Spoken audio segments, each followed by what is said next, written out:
ውድ ቻናላችን ቤተሰቦች እንኳን ወደ ቻናላችን በደህና መጣችሁ። ነገ ምሽት 4 ሰዓት ላይ በሻምፒዮንስ ሊግ የሩብ ፍጻሜ ጨዋታ በአንፊልድ ሊቨርፑል ፒኤስጂን የሚያስተናግድ ይሆናል። ከዚህም ወሳኝ ጨዋታ በፊት አሰልጣኝ አርነ ስሎትና ዶሚኒክ ሶቦስላይ ከጋዜጠኞች ጋር ቆይታ አድርገው ነበር። በዚህ ቆይታቸውም የተለያዩ አስተያየቶችን ሰጥቷል። ይህንንም አስተያየት ይዤላችሁ መጥቻለሁ። እስከ መጨረሻው ደቂቃ ድረስ አብራችሁ ቆይታችሁ እንድትከታተሉትም በአክብሮት እጋብዛለሁ። እንደዚሁም ያላችሁን አስተያየት ሀሳብ እንዳለ ኮሜንት ሴክሽን ላይ በመጻፍ እንድታሳውቁኝ፣ ሰብስክራይብ፣ ላይክ፣ ሼር እያደረጋችሁም የቻናሉ ቤተሰብ እንድትሆኑም በአክብሮት ጠይቃለሁ። አሁን በቀጥታ ወደ ጋዜጣዊ መግለጫው የምንገባ ይሆናል። አብራችሁን ቆዩ። በመጀመሪያም ከጋዜጠኞች ጋር ቆይታ ያደረገው ዶሚኒክ ሶቦስላይ ነበር። በመጀመሪያም አስተያየቱን የሰጠው ጨዋታውን በመቀልበስ ዙሪያ ነበርና በሰጠው አስተያየት አዎ ይህንን ጨዋታ ቀልብሰን ወደ ቀጣይ ዙር እናልፋለን የሚል ሙሉ እምነት አለኝ። ምክንያቱም ደግሞ ምን ማድረግ እንደምንችል፣ ምን አይነት ተጫዋቾች እንዳሉን፣ ምን አይነት ስነ ልቦና እንዳለን ሁላችንም እናውቃለን። ደግሞ ይህንን ነገርም ከዚህ በፊትም በተለያዩ ጨዋታዎች ላይ ማሳየትም እችለናል። በእርግጥ ሁሉም ጨዋታዎች ላይ አላሳየንም። ነገር ግን ደግሞ አንዳንድ ጨዋታ ላይ ቢሆንም ማሳየት ይችላልና ስለዚህ በነገው ጨዋታ ላይም ይህንን ነው ማሳየት ያለብን የሚል አስተያየትን ሰጥቷል። በመቀጠልም ከማንቸስተር ሲቲ ጨዋታ በኋላ ስለተፈጠረው ክስተት በሰጠው አስተያየት ምናልባት በእኔና በደጋፊዎቹ መካከል የተፈጠረ አለመግባባት ሊሆን ይችላል። በዚህም አለመግባባት ይቅርታ እጠይቃለሁ። ነገር ግን በመጥፎ በሆነ መንገድ አላሰብኩትም። ደጋፊዎች ለዚህ ክለብ ምን ማለት እንደሆኑ እንደዚሁም ክለቡ ለደጋፊዎች ምን ማለት እንደሆነ በግልጽ አውቃለሁ። እንደዚሁም በዚህ ሰዓት በሚመዘገቡት ውጤቶችም ደስተኛ አይደለሁም ያለሁት። ልክ እንደነሱም በጣም ነው የተበሳጩት እንጂ ከነሱ የተሻለ ስሜት ላይ አይደለሁም የምገኘው። ከዚህ በኋላም ግን ውጤቶችን ለማስተካከል የተሻለ ነገር ለማስመዝገብ ለነሱም ለኛም ግን ከፍተኛ ጥረት እናደርጋለን የሚል አስተያየትን ሰጥቷል። በመቀጠልም በፒኤስጂ ዙሪያ በሰጠው አስተያየት በተለይ ደግሞ ከ5 ዓመት በፊት ስለነበራቸውና አሁን ስላላቸው አቋም ዙሪያ በሰጠው አስተያየት ያለፉትን ዓመታት ፒኤስጂን ስንመለከት የተለያየ አይነት ፒኤስጂን ነው የምናገኘው። በዚህ ሲዝንም አሁን ያሉትም ተጫዋቾች ስታር የሚባሉ በጣም ምርጥ የሚባሉ ተጫዋቾች ናቸው። ነገር ግን ደግሞ ከ5 ዓመት በፊት የነበሩትን ተጫዋቾች ስንመለከታቸው እነ ሜሲ፣ እነ ኔይማር እንደዚሁም ደግሞ እነ ኪሊያን ምባፔ ነበሩትና ከዛ አንጻር ስንመለከተው ያሁኑ ልክ እንደ ሜሲ አይነት ሱፐርስታር በቡድን ውስጥ የሉም። እንደዚሁም ደግሞ በአጮት ስታይልም ከተመለከተ ከ5 ዓመት በፊት የነበረውና አሁን ያለው የጨዋታ ስታይል፣ የጨዋታ ዘይቤ፣ የጨዋታ አቀራረብም በጣም የተለያየ ነው። አሁን ላይ እየገጠምነው ያለው ፒኤስጂ በጣም አስደናቂ የሚባል ፒኤስጂ ነው። በጣም ፈጣን ተጫዋቾች ያሉበት ነው። እንደዚሁም ደግሞ ቴክኒካሊ በጣም ጎበዝ የሆኑ ተጫዋቾችም ያሉበት ነው። ከዛ በተጨማሪም በአሁን ሰዓት ያላቸውም የራስ መተማመን በጣም ከፍተኛ ደረጃ ላይ ነው የደረሰውና ከዚህ ቡድን ጋር መጮት እንደዚሁም ደግሞ አሸንፎ ወደ ቀጣይ ዙር ማለፍ በጣም ከባድ ነው። ነገር ግን ደግሞ ለዚህ ጨዋታ ሙሉ ለሙሉ ዝግጁ ነን የሚል አስተያየትን ሰጥቷል። እንደዚሁም አያይዞ በሰጠው አስተያየት ይህንን ጨዋታ አሸንፈን ወደ ቀጣዩ ዙር የምናልፍ ከሆነ በእግር ኳስ ሕይወቴ በተለይም ደግሞ በሊቨርፑል ቆይቴ በጣም ትልቁ ውጤት ቀልብሰን ያለፍንበት ጨዋታ ነው የሚሆነውና በጣም ትልቅ ታሪክ ነው የሚሆንልኝ ለኔ የሚል አስተያየትን ሰጥቷል። በመቀጠልም አንፊልድ ስለሚኖረው ተጽዕኖ በሰጠው አስተያየት በነገው ጨዋታ ላይ አንፊልድ ትልቅ ተጽዕኖ ይኖረዋል። የአንፊልድንም ተጽዕኖ በዚህ ሲዝንም ባለፈው ሲዝንም በደንብ የተመለከትነው እንደዚሁም ደግሞ በታሪክም ሊቨርፑሎች በተለይ በሻምፒዮንስ ሊግ ሲጫወቱም በተደጋጋሚ የተመለከትነው ነገር ነውና በነገው ጨዋታ ላይ ተጽዕኖ በጣም ከፍተኛ ይሆናል ብዬ እጠብቃለሁ። በነገው ጨዋታ ላይ ቋሚ 11 ተጫዋቾች እንደዚሁም ደግሞ ተቀያሪ ወንበር ላይ ያሉት ብቻ ሳይሆኑ ደጋፊዎቹም ጨዋታው ላይ ትልቅ ተጽዕኖም ይኖራቸዋል። እናም እኛም ከነዚህ ደጋፊዎች ፊት ለፊት በአንፊልድ ስንጫወትም ተጽዕኖቸውን በደንብ መመልከት ችለናል። በነገው ጨዋታ ላይም ይህንን ነገር በድጋሚ እናየዋለን የሚል ተስፋም አለኝ። ከዚህ የበለጠም ትልቅ ማነሳሻም በጨዋታው ላይ ያስፈልገናል ብዬ አላስብም የሚል አስተያየቱን ሰጥቷል። በመቀጠልም ፒኤስጂዎች በተሰጣቸው እረፍት ዙሪያ ነበር አስተያየት ነው የሰጠው። እንደሚታወቀው በሊቨርፑል ሁለቱ የደርሶ መልስ ጨዋታዎች መሀል ፒኤስጂዎች ጨዋታ ነበራቸው። ነገር ግን ያ ጨዋታ ወደ ሌላ ቀን እንዲተላለፍላቸው ተደርጓልና በዚህ ዙሪያ በሰጠው አስተያየት አዎ በሁለቱም ጨዋታ መሀል የረፍት ጊዜ ማግኘታቸው በጣም ትልቅ ጠቀሜታ ይኖረዋል። በተለይ ደግሞ የተሻለ የጨዋታ ግምገማን ለማሳየት እንደዚሁም ደግሞ ለቀጣይ ጨዋታም ለመዘጋጀት ማሻሻል ያለባቸውንም ነገር እንዲያሻሽሉ ትልቅ ጠቀሜታ አለው። እኛ በዛ ረገድ አልታደልም። ምክንያቱም ከፒኤስጂ ጨዋታ በኋላ ሙሉ ለሙሉ ትኩረታችን የነበረው ለፉልሃም ነበረ።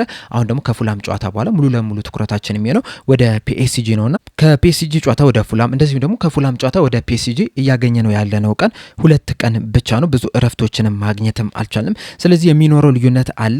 ነገር ግን ደግሞ ፕሪሚየር ሊጎች እንደዚህ ማድረግ አለባቸው ብዬም ልናገር አልፈለግም። ምክንያቱም እኛ ፕሮፌሽናል ነን። እንደዚህ አይነት ነገሮችን መጋፈጥ መቻል አለብን። በነገው ጨዋታ ላይም ይህንን ነገር ተቋቁመን ጨዋታውን አሸንፈን ለመውጣት ከፍተኛ ጥረት ማድረግ አለብን የሚል አስተያየትን ሰጥቷል። ከዛ በተጨማሪም ከመጀመሪያው ዙር ጨዋታ በሁለተኛው ዙር ጨዋታ ላይ ምን አይነት ለውጦችም ሊያደርጉ ይችላሉ በሚለው ዙሪያ በሰጠው አስተያየት በታክቲክ ታክቲክ ዙሪያ ምንም ማወራው ነገር የለኝም። ምክንያቱም ስለ ታክቲክ አውርቼ ለነሱ ፍንጭ መስጠት አልፈልግም። ነገር ግን ደግሞ በእርግጠኝነት በነገው ጨዋታ ላይ የተለየ ነገርን ማሳየት መቻል አለብን። የተለያዩ ነገሮችን መቀያየር መቻል አለብን። በመጀመሪያው ጨዋታ እነሱ ያደረጉትን አይተናል። ስለዚህም ለዛ ምላሽ መስጠት መቻል አለብን። እኛም ካደረግነው እንቅስቃሴም የተሻለ የሚባል እንቅስቃሴን ማድረግ መቻል አለብን። ሜዳ ላይም ያለንን ነገር መስጠት መቻል አለብን። በሜዳው ላይ ያለንን ነገር ሞክረን ያለንን ሰጥተን ወደ ቀጣይ ዙር ባናልፍ እንኳን ደረታችንን ነፍተን አንገታችንን ከፍ አድርገን ሞክረናል ብለን መናገር እንችላለን። ነገር ግን ሁሉንም ነገር ማድረግ እንዳለብን እናውቃለን። እኔም በነገው ጨዋታ ላይ ያለኝን ለመስጠት እስከ መጨረሻው ደቂቃ ድረስ ለመፋለም 90 ደቂቃ ከሆነ 90 ደቂቃ እስከ 120 ደቂቃ ከፍ የሚል ከሆነም ደግሞ እስከ 125 ደቂቃ ድረስ ያለኝን ነገር በሜዳ ላይ ለመስጠት ዝግጁ ነኝ። በዛም ወደ ቀጣይ ዙርም እናልፋለን ብዬም አስባለሁ፣ እምነትም አለኝ የሚል አስተያየትን ሰጥቷል። በመጨረሻም በቡድን ውስጥ ስላለው የቡድን መሪነት ዙሪያ ነበር አስተያየቶች ሰጥቷል። እንደሚታወቀው መሐመድ ሳላህና አንዲ ሮበርትሰን በክረምቱ የሚለቁ ይሆናልና የነሱን ቦታ ለመተካት ደግሞ ሌሎች ተጫዋቾች የዛ የአመራር ቦታ ላይ መቀመጥ መቻል አለባቸው። ቡድኑን መመራት መቻል አለባቸው። በአምበልነት የሚሆኑ እንደዚሁም በሌሎች ባላቸው ልምድም ቡድኑን መምራት መቻል አለባቸውና በዚህ ዙሪያ በሰጠው አስተያየት ላለፉት 5 ዓመታት ያክል የሃንጋሪ አምበል ነበርኩና ቡድንን እንዴት መምራት እንዳለብን የቡድን መምራትም ልምዶ አለኝና አሁንም በሚችለው ነገር ሁላ ቡድኑን ለመርዳት ዝግጁ ነኝ። በእርግጥ ከዚህ ቀደም እስካሁን ድረስም እነ መሐመድ ሳላህ፣ እነ ቨርጅል ቫን ዳይክ፣ አሊሰን ቤከር፣ ጆ ጎሜዝ በቡድኑ ውስጥ አሉ። እነዚህ ተጫዋቾች ደግሞ የቡድን መሪ የሚባሉ ናቸው፣ ልምድ አላቸው የሚባሉ ተጫዋቾች ናቸው።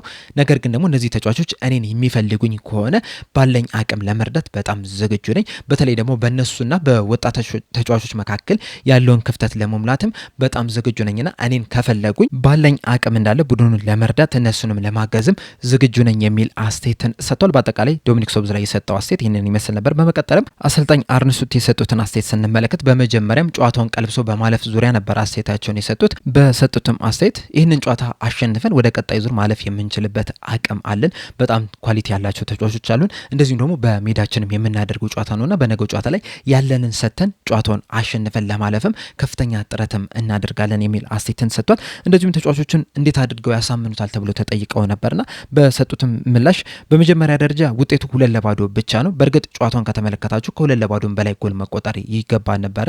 ነገር ግን በስተመጨረሻ 2-0 ነው ያለቀውና 2-0 ቀልብሶ ማለፍ ይቻላል። በተለይ ደግሞ በአንፊልድ ከዚህም የበለጠ ጎል አስቆጠረን ያሸነፍንበት ጨዋታዎች አሉ። ስለዚህም በነገው ጨዋታ ላይም አሸንፈን ማለፍ እንችላለን። በተጨማሪም ከትልልቅ ቡድኖች ጋር በተለይ በሜዳችን በጣም ጥሩ የሚባል እንቅስቃሴን ማድረግ ችለናል። የተለያዩ ውጤቶችንም ማስመዝገብ ችለናል። የተለያዩ ነገሮችንም አሳይተናል። እኔም ያንን አውቃለሁ፣ እንደዚሁም ተጫዋቾቹም በደንብ የሚያውቁት ነገር ነው። ስለዚህ በዚህ ምክንያትም ወደ ቀጣይ ዙር ማለፍ እንደምንችልም እናውቃለን። ከኔ ጋርም ላለፉት 18 ወራት በሊቨርፑል የቆዩ ተጫዋቾች ወደ 49 ጨዋታዎች አካባቢ ከ2 ጎሎች በላይ አስቆጠረን ነው መውጣት የቻልነው። በእርግጥ 49ኙም ጨዋታ ከፒኤስጂ ጋር አልነበረም የተገናኘ ነው።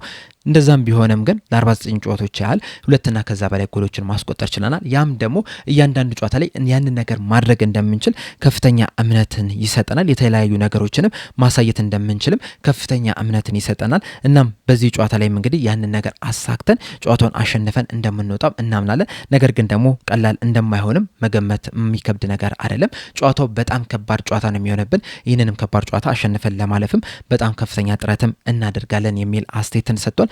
በዚህ ጨዋታ ላይ ይዘው ስለሚገቡት ታክቲክ ዙሪያ በሰጡት አስተያየት ብዙ ጊዜ እንግዲህ ታክቲኮችን የምትቀይር ከሆነ ሙሉ ትኩረት የሚሆነው በዛ ታክቲክ ነው እንጂ በጨዋታው ላይ እንዴት አይነት አቀራረብ ነበረ በሚለው ዙሪያ አይደለም። በነገው ጨዋታ ላይም ልክ እንደ ፓሪሱላ ተመሳሳይ አይነት አጮትን ይዘን እንገባለን። በእርግጥ ከዚህ በፊትም አድርጌውም አላቅም። ከዚህ በኋላም የማላደርገው ነገር ሙሉ 90 ደቂቃ በሎ ብሎክ ቡድኔ እንዲጫወት ነው። በዛ ጨዋታ ላይም ከተመለከታችሁ ምንም እንኳን የፎርሜሽኑ ቢለይም ነገር ግን ከመጀመሪያው ደቂቃ ጀምሮ ፒኤስጂዎችን ፕረስ ለማድረግ በጣም ከፍተኛ ጥረት አድርገን ነበር። ነገር ግን ደግሞ እኛ እነሱን ፕረስ በምናደርግበት ጊዜ እንዳለመታደል ሆኖ ለነሱ ከፍተኛ እድል እንዲፈጠርላቸው አድርጎ ነበረ። ያ ደግሞ ለኛ ብዙም አልጠቀመንም። እንደዛም ቢሆንም ግን በነገው ጨዋታ ላይም ተመሳሳይ ነገር ለመተግበር ነው ጥረት የምናደርገው። ሪስክ ለመውሰድ በጣም ፕረስ ለማድረግ እነሱን ኳሱን እንዳይዙት የበለጠ ኳሱ እኛ ጋር ለማድረግም ከፍተኛ ጥረት የምናደርግ ይሆናል። በእርግጥ ቀላል አይደለም። እንደዛም ቢሆንም ግን ባለፈው አመትም በሁለተኛው የመልስ ጨዋታ ላይም ያንን ነገር ነበር የተገበር ነው። በዚህ ሲዝንም ያንን ነገር ለማድረግም ከፍተኛ ጥረት እናደርጋለን የሚል አስተያየትን ሰጥቷል። አያይዙም በሰጡት አስተያየት ከታክቲክም በተጨማሪም በመከላከልና በማጥቃት ላይ ባላንስ ማፍጠር መቻል አለብን።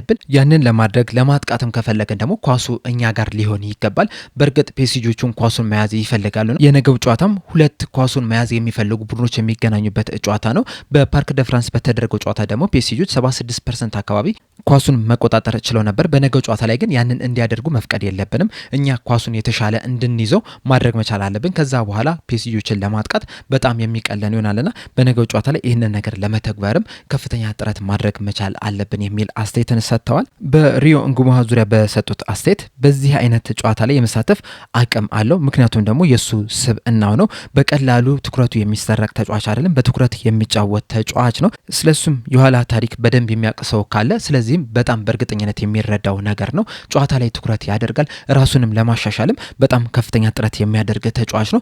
በ17 ዓመቱ ለሊቨርፑል ብዙ ጨዋታ ላይ እየተሳተፈም ነው የሚገኘው። በተለይም በፕሪሚየር ሊጉ ተደጋጋሚ ጨዋታዎችን እየጀመረ ነው የሚገኘው። ይህም የሚያሳየው ደግሞ ምን ያህል ጠንካራ ተጫዋች እንደሆነ፣ ምን ያህል ከፍተኛ ብቃት ያለው ተጫዋች እንደሆነ ነው። በተለይ ደግሞ የአንድ ለአንድ ግንኙነት ላይ በፕሪሚየር ሊጉ አንዳንድ ተጫዋቾችን ሲያልፍ ስትመለከቱ ገና በ17 ዓመቱ ምን ያህል አስደናቂ ተጫዋች እንደሆነ በደንብ የሚያሳይ ነው። እንደዚሁም ደግሞ ለተጋጣሚ ተከላካዮችም ምን ያህል አስቸጋሪ እንደሆነ በየጨዋታም እየተመለከትን ነው የምንገኘው። እናም እስካሁን ድረስ ስለራሱ በግሉ የተሻለ ነገሮችን ማድረግ ይችላል።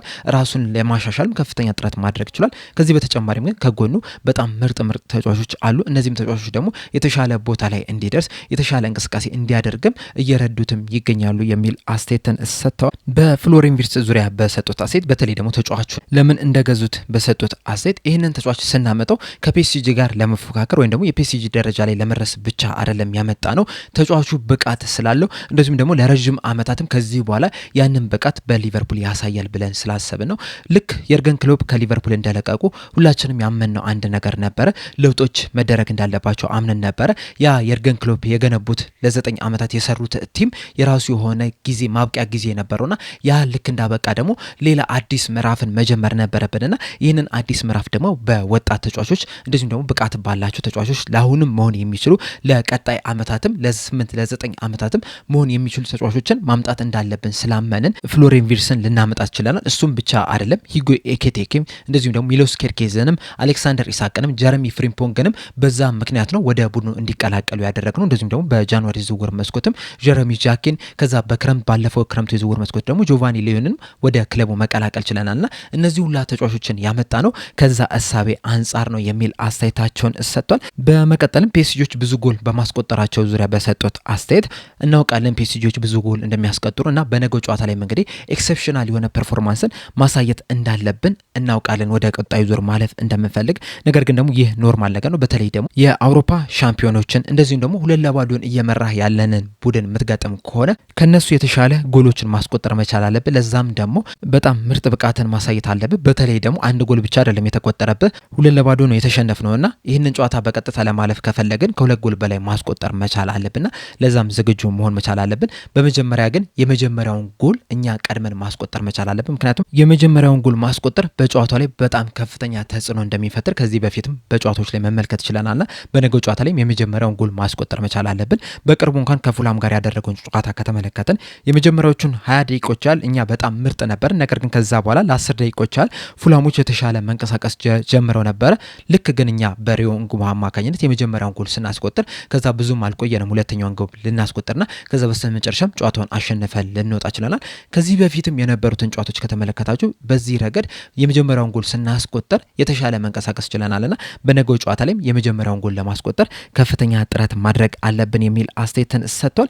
በመቀጠልም በደጋፊው ዙሪያ በሰጡት አስተያየት በተለይ ደግሞ በጨዋታው ላይ ስለሚኖራቸው ተጽዕኖ ዙሪያ በሰጡት አስተያየት በነገው ጨዋታ ላይ የአንፊልድ ላይ የሚኖሩት ደጋፊዎች ለኛ በጣም ወሳኝና አስፈላጊ ናቸው።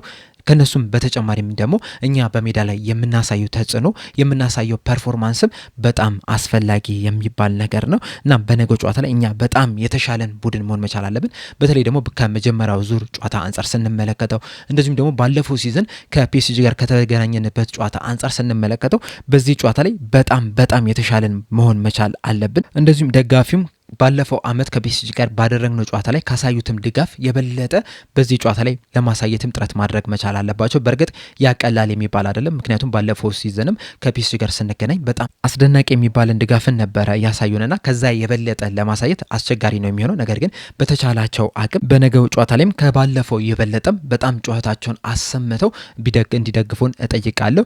በእርግጥ በመጀመሪያ ደረጃ እኛ የተሻለን ፐርፎርማንስ ማሳየት መቻል አለብን። ከዛ በተጨማሪም ግን ደጋፊዎቹ ካለፈው አመት የበለጠም ጨዋታቸውን አሰምተው በጨዋታው ላይ እኛን መደገፍ መቻል አለባቸው የሚል አስተያየትን ሰጥቷል። በመቀጠልም በኢብራሂማ ኮናቴ የኮንትራት ጉዳይ ዙሪያ በሰጡት አስተያየት በመጀመሪያ የነገው ጨዋታ ለኢብራሂማ ኮናቴ በጣም ስፔሻል የሚባል ጨዋታ ነው።